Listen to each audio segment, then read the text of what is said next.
பெற்றோர்கள் மாணவர்கள் அனைவருக்கும் வணக்கம்.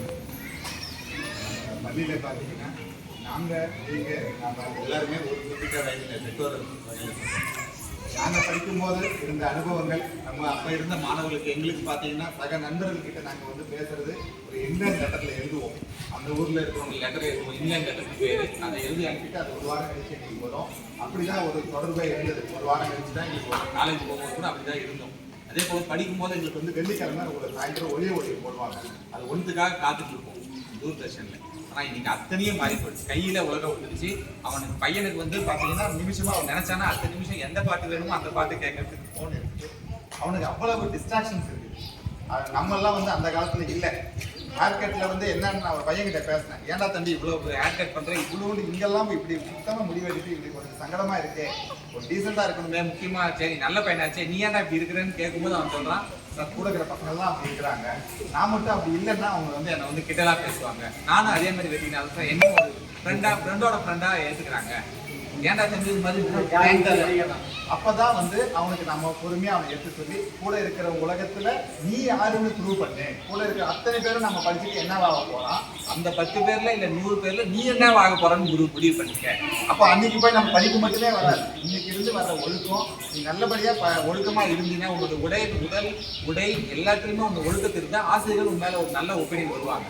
ஆசிரியர்களுக்கு அவ்வளவு தெரியும். அத்தனை பேருக்கும் அத்தனை கருத்துக்கள் கற்றுத்தர மாட்டாங்க. பாடம் கற்று தர்றது வேற, அவங்க வாழ்க்கையில உயர்த்துறது வேற. அவங்களை மோட்டிவேட் பண்ணணும். ஒரு ஆசிரியரோட கடமை அவனை வாழ்க்கையில உயர்த்தி பெரிய நிலைமை கொண்டு போறது தான் கடமை.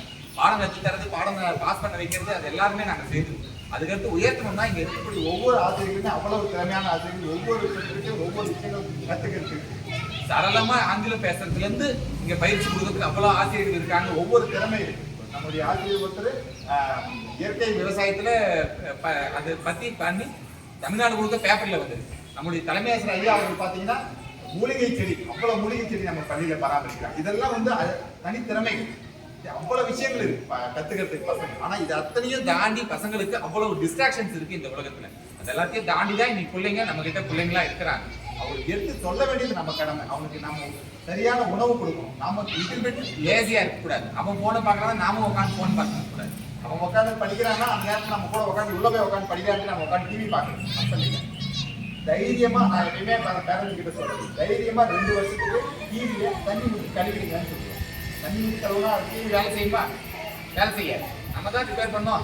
அதுவா ரிப்பேர் ஆயிடுச்சு, கரண்ட் ஃபயர் ஆச்சு, அதுக்கப்புறம் ரிப்பேர் பண்ணி தான் ஆகணும். 1000 ரூபாய் செலவாகும். அந்த 1000 ரூபாய் செலவு பண்ணிக்கலாம். எப்போ 2 வருஷம் படிச்சு முடிச்சா தைரியமா டிவி ரிப்பேர் பண்ணணும். ஒன்றும் இல்லை, ஒரு ஒயர் கட்டிக்கோள் எடுத்து டிவி ஓடிச்சு சுவிட்ச் ஆஃப் இருக்கும்போது கட் பண்ணி போடுங்க. ஆண்டா அவங்க பார்த்துக்கலாம். அது எப்போ ரிப்பேர் பண்ணுறதுக்கு ஆகும். அதுவும் ஆகும் 1 மாதம். பையனுடைய மாற்றங்களை நம்ம ஏற்படுத்தணும். அவங்க டிஸ்ட்ராக்ட் பண்றதுக்கு அவ்வளவு விஷயங்கள் சுற்றி இருக்கும்போது அது எல்லாத்தையும் ஒதுக்கி விடுறதுல இருந்து பையனை காப்பாற்றுறது உங்க கடமை. வீடுங்க. அதே போல நிறைய பெற்றோர் வந்து நினைக்கிறாங்க, சாயந்தரம் வந்தது என்னப்பா பண்றான் அப்படின்னாக்கா உட்காந்து 2 மணி நேரம் எழுதுறான் சார். எழுதுறது வேற, படிக்கிறது வேற. தயவு செஞ்சு எழுதுறது கணக்கே வைக்காது. அவன் வந்ததை எழுதுறேன்னு உட்காந்தானா விடாதீங்க.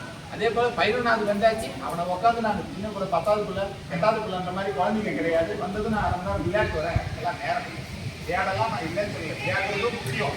ஆனால் நாங்களே இந்த போதிய அளவுக்கு அவங்களுக்கு வாய்ப்பு கொடுக்குறோம். அது போதுமானது. நீ வந்து படித்து அவங்க வாழ்க்கையை நிலைக்கு போகிற ஒரு நேரம் நம்ம உட்காந்து மக்களும் ஒரு 1/2 மணி நேரம் பேசுறது, நோக்கி உட்காந்துக்கிட்டு கூட பெற்றவங்க கூட கொஞ்ச நேரம் பேசிட்டு எல்லாம் பேசிட்டு அதுக்கடுத்து எல்லாம் சாப்பிடுறியாப்பா கூட காப்பி பேசுறாங்களா, காப்பி குடிச்சியா. அதுக்கடுத்தது அவங்க படிக்க உட்காரும் போது நைட்டு ஒரு 7:30 8 மணிக்கு மேலே அவங்க டிஃபன் கொடுப்பேன். உடனே வந்ததும் சாம்பார் போட்டுருக்காங்க. டிஃபன் கொடுக்குறது கொஞ்சமாக ஃபுல்லாக உட்காந்து போட்டு சாப்பிட்டுக்கிடா அப்படின்னு சொல்லிட்டீங்கன்னா நிறைய தான் சாப்பிடுவோம். உள்ள எல்லாருமே சாப்பிடுவாங்க. உள்ள சாப்பிட்றதான் தடுக்க முடியாது.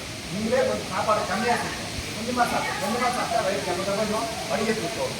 சாப்பிட்டு முடிச்சுப்போம். முக்கியமான வேலை நைட்டு 10:30 மணிக்கு மேலே நான் வேறு என் மொழிக்கு 10:30 மணிக்கு மேலே ஒரு காஃபி போட்டு எடுத்துருக்கேன். அப்போ தான் தூக்கம் வரும்.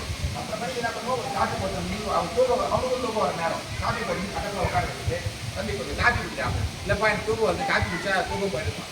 தூக்கம் வந்தால் தூக்கிக்கலாம், முதல்ல கொஞ்சம் காஃபி குடிச்சு முடிஞ்ச வரையும் படிப்பாங்க. இல்லை சொன்னால் நம்பர் இருக்கா இல்லையான்னு தெரியல. 12 1 மணி வரைக்கும் கூட படிப்பேன். அதாவது நான் வந்து உட்காந்து பண்ணிட்டேன். நான் பண்ணிட்டு கூட சொல்லி பார்த்துட்டேன். உள்ளே உட்காந்து புக்கை வச்சுட்டே இருக்கிறோம், தூங்குறான், சமாளிக்கிறான், படிக்கிற மாதிரியே ஆக்ஷன் பண்ணுறான். ஆனால் கவனம்லாம் தூங்கத்தை உடலையே அப்படின்னு நினச்சிருக்கிறான். நான் ஒன்றுமே அவனை படின்னு சொல்ல, தூங்கலாம்ப்பா, காப்பி குடிச்சு தூங்கலாம் வாப்பா அப்படின்னா அவன் படிக்கிறான். பசங்க இந்த காலத்தில் வந்து சரியாக சாப்பிட்றது சரியான சாப்பாடு கிடைக்கிறது. நானும் பல பேர் பார்க்குறேன். இப்போ 8:30 ஸ்பெஷல் கிளாஸ்னா 8:15 நம்ம உள்ள நாங்கள் அதுதான் 8:30 நாங்கள் படிக்க ஆரம்பிக்க வைக்கிற நேரம். 8:15 வந்து உட்காந்து 8 லைனில் உட்காந்து நம்ம பையன் எடுக்கிறது இங்கே என்ன பண்ணி எடுக்கிறது கறக்கிறது தான் அந்த 5 நிமிஷம். வந்ததோ ஒரு வார்த்தை பேசுவாங்க ஃப்ரெண்ட்ஸ் கூட, எனக்கு ஹோம்ஒர்க்லாம் முக்கியம், நோட்டெல்லாம் வச்சிடலாம், கோடு போடாமல் இருக்கும், அதெல்லாம் போட்டுட்டு 8:20 உட்காந்துருக்கும். அப்போ 8:15 கிளம்புற ஃபுல்லாக நான் இங்கே வந்து சேர்க்கணும்னா அப்படி உங்கள் பிள்ளைங்க 7:30 வீட்டில் வந்து அனுப்பிட்டுருப்பாங்க. அவன் நீ போடா நான் டிஃபனை வேற ஒரு வீட்டில் குக் பண்ணி அது வேணாங்க 4 மணிக்கு எழுந்து செய்யுங்க. நாங்களாம் கூட 4 மணிக்கு தான் எழுந்துறோம். என்ன மிஞ்சு கூட 2 வருஷம் அவங்க எல்லாம் லட்சக்கணக்கில் கட்டி 3 பேர் படிக்க வைக்கிறாங்க. நம்ம பிள்ளைங்களுக்காக ஒரு 4 மணி 5 மணிக்கு வந்து ஒரு அவனுக்கு தேவையான ஒரு 2 இட்லியோ இல்லை ஒரு கொஞ்சம் சாப்பாடு செய்ய முடியாத இப்படி செய்ய போகிறோம். அதை கொஞ்சம் சீக்கிரமாக செஞ்சு இந்தாப்பா எடுத்துகிட்டு போய் காலையில் எழுந்துதான் அவனுக்கு ஒரு காப்பி கொடுங்க, பூஸ்ட் கொடுங்க, தப்பு இல்லை. படிக்கிறதுக்குள்ள வளர்றதுக்குள்ள அது மாதிரி ஏதோ அவனுக்கு தேவையானதை நான் கொடுத்துட்டேன். எனக்கு தேவையான மாதிரி குஞ்சுங்க இருந்துருப்பான். ஒழுக்கம் அவனுக்கு இந்த வளர்ந்துட்டான் பையன் 1 நாள் வளர்ந்துட்டான். அவன் வந்து நம்ம ஹேர் கட் பண்ணி அவனை நம்ம கட்டாயப்படுத்திட்டு அவனுக்கு எடுத்து சொல்லி புரிய வைக்கலாம். தம்பி வாப்பா நான் என் பிள்ளைங்க அதே மாதிரி தான் வேலை பண்ணான். நான் என் பையில ஒன்றுமே சொல்லலை. ஹேர் கட் பண்ணி புரிய உட்காந்து எப்போ ஹேர் கட் பண்ணி முடிக்கிறீங்க ஏன்னா பையன் அனுப்பி முடியாது வளர்ந்துட்டான். எப்போ ஹேர் கட் பண்ணி முடிக்கிறீங்க அது வரைக்கும் இந்த கடையில் தான் உட்காந்துப்பேன். நான் எழுந்து போகிறேன்ப்பா. இப்போ நைட்டு 10 மணி ஆனாலும் நான் கடை வாசல் தான் உட்காந்து அங்கேயே தான் உட்காருவேன். எனக்கு என் குழப்பெல்லாம் வந்து நான் இங்கே உட்காருவேன். அதுக்கப்புறம் நீ அவனே வந்துட்டான் அடுத்த முறை. அப்பா பாப்பா நாளைக்கு காலையில் நான் வெட்டிட்டு வரான்ப்பா வெட்டி வந்து கிளம்பி அப்புறம் நீ வந்து எங்களுக்கு கேட்டுப்பான். அவனுக்கு ஏன்னா அவன் சூழ்நிலை கூட எல்லா பக்கமும் அப்படி பண்ணுவோம். அவன் செய்யும் 10 நாள்லேருந்து அவன் முடியல. காலையில் எழுந்தவனே 7 மணிக்கு முடி வெட்டிக்கலாம், ஒழுக்கமாக முடி வெட்டிக்கலாம். இன்னைக்கு வெளியே அந்த முடியை கரெக்டாக பண்ணிக்கணும். ஒவ்வொரு பேரண்ட்ஸும் இன்னைக்கு வந்து நம்மளுக்கு யாரும் கற்றுத்தரதுக்கு யாருமே இல்லைங்க. பிள்ளைங்கிட்ட எப்படி நடந்துக்கணும் நம்மளுக்கு யாரும் கோச்சிங் கொடுக்குறதுக்கு யாரும் இல்லை. ஆசைக்கான நாங்கள் ஒரு வகையில் பார்ட்னர் இருக்கும். பசங்கள்கிட்ட ஹேண்டில் பண்ணுறதுக்கு பெரிய விஷயம். அவங்கள தோளுக்கு மேலே வந்த பையன் விரட்டுவான், உடைப்பான், அத்தனையும் நம்ம சமாளிக்கிறதா இருக்கு. கிட்ட அன்பா மட்டும் போங்க, கிட்ட சொல்லி புரிய வைங்க. நம்ம குடும்ப கஷ்டத்தை எடுத்து பண்ணினாலே அவங்க பார்த்துக்கணும். படின்னு சொல்றதை விட கூட உட்காந்து அவங்க வேலை கூட கம்பெனி உட்காந்து கூட உட்காந்து நீ என்ன படிக்கவே படிக்கிறது நல்லா படிக்காது நல்லா படிக்க ஆரம்பிச்சுடா. நீங்க நான் பேசுறதே பார்த்துருக்கீங்க நல்லா படிக்கிறாங்க இன்னும் கொஞ்சம் படிக்கிறது. அவனை மோட்டிவேட் பண்ணி படிக்க வைங்க. நிச்சயமா படிப்பான். அவனுடைய உடல் நலத்தில் அக்கறை வச்சுக்கீங்க. பசங்களோட உடல் நலத்தில் அக்கறை வச்சுக்கீங்க. கேளுங்க உங்க பேசுறியா அவங்க பேர் என்னன்னு தெரிஞ்சுக்கீங்க. நல்ல பசங்களா கெட்ட பசங்களா என்ன நடந்துச்சு இன்னைக்கு கிளாஸ்ல கேளுங்க. டீச்சர் எந்த பாடம் நடத்தினாரு பெருமையா சொல்லணும்னு நினைச்சேன். ஒரு வாத்தியார் ஒரு பேரண்ட் ஒருத்தருக்கு போன வாரம் கூட ஃபோன் பண்ணாரு. சார் என்ன ஹோம்ஒர்க் எதுவும் இந்த வாரம் கொடுக்கலன்னு சொல்றாங்க பையன் அப்படின்னு. உடனடியாக ஃபோன் பண்ணி சொன்னேன். 5 நிமிஷம் எனக்கு டைமிங் கேட்டு 2 டீச்சரை கேட்டு சார் இந்த பாடத்தில் 3 ஹோம்ஒர்க் கொடுத்துருந்தா அவன் எழுத வச்சு நாளில் அனுப்புறாங்க, நீங்கள் கையெழுத்து போட்டு அனுப்புங்க அப்படின்னு. இப்போ ஒரு தைரியமாக கேட்குறாங்கன்னா அதுவே பெரிய விஷயம் தான். அதுக்கப்புறம் அந்த பையன் கரெக்டாக ஹோம்ஒர்க் செய்ய ஆரம்பிச்சான். இது முயற்சி எடுக்க வேண்டியது நீங்கள் தான். எல்லா ஆசைகளுக்கும் அந்த நேரத்தில் ஓய்வு நேரம் கிடைக்கும்னு சொல்ல முடியாது. ஆனால் நீங்கள் கேட்டிங்கன்னா மறுபடியும் நாங்கள் சொல்ல மாட்டோம். எங்களால் முடிஞ்ச வரையும் அவங்களுக்கு ஒத்துழைப்பு படிக்கிறதுக்கு அது மாதிரி கடமைகளை நாங்கள் செய்ய தயாராக இருக்கோம். பையனோட கூட சேர்ந்து பயணிக்கிறோம். பெஸ்ட் பாஸ் நாங்கள் எதிர்பார்க்குறேன். வாழ்க்கையில் ஒரு பெரிய பெரிய உயரிய நிலையை அடையிறதுக்கு எங்களால் கொஞ்சம் அத்தனை வழிகாட்டும். School exam, class exam, field exam வந்து அத்தனை புத்தகம் வாங்கிக்கலாம் ஒரு ட்ரைனிங் கொடுக்குறோம். நீங்கள் அவங்களுக்கு கொஞ்சம் கோஆப்ரேட் பண்ணுங்க. ஸ்டூடெண்ட் பசங்களை நல்ல பசங்க கூட பழக வைங்க. நல்ல மதிப்பை எடுக்கிறதுக்கு அவனுக்கு எண்ணத்தை உருவாக்குங்க. நிச்சயமாக நல்ல மதிப்பெண் எடுப்பான். நம்ம எப்பயுமே இந்த முடிச்சுட்டு அடுத்த எக்ஸாம்பிள் பார்க்கும்போது பரவாயில்லைங்க முன்னோட உங்கள் பையன் நல்லா படிக்கிறாங்க அந்த வார்த்தை உங்களுக்கு வரணும். அவ்வளோதான் நம்ம டார்கெட். 10 வருஷம் கழிச்சு அவங்க காலேஜ் போனானா மேற்கு வேலைக்கு போனானா முக்கியம் இல்லை. நம்ம டார்கெட்லாம் சின்ன டார்கெட்.